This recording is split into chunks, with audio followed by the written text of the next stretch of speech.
ఒక రోజు ఎప్పుడు స్టార్ట్ అవుతుంది? మామూలు సోమవారం నుండి స్టార్ట్ కాబట్టి కానీ ఆ సోమవారాన్ని పెట్టింది ఎవరు? సృష్టిని ఆరంభించింది ఎవడు? మానవులు రచించుకున్నాయి ఇవన్నీ.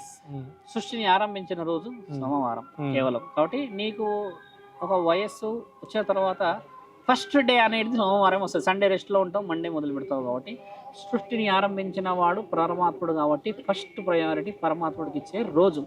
మళ్ళీ ఆయన నన్ను సోమవారమే పూజించమని చెప్పి అడగలేదు. బుధవారం, మంగళవారం, బేస్తవారం అని కూడా ఆయన చెప్పలేడు కదా.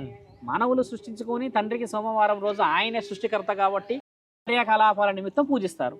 మీరన్న శివరాత్రి రోజే ఈ విధమైన పూజలు, మాంసాహారాలు కాకుండా పూజలు ఎందుకు చేయాలన్న దాంట్లో కూడా ప్రత్యేకత ఉంది కదా. నేను చెప్పాను, శాపగ్రస్తులు అవడం వల్ల ఉపవాసం ఉంటారు. తండ్రి అయితే చెప్పలేడు కదా. మీకేం చెప్పాడు తండ్రి? మన శాసనాల్లో ఆకలితో ఉన్నవాడికి అన్నం పెట్టమన్నాడు. కానీ శివుడికి అంగుహర్వాటంగా ఓ పెద్ద పందిరేసి పెళ్లి చేస్తున్నావు కదా, ఆకలితో వచ్చిన వాడికి అన్నం పెట్టలేవు కదా అని శివుడే పెట్టిన శాపం కదా.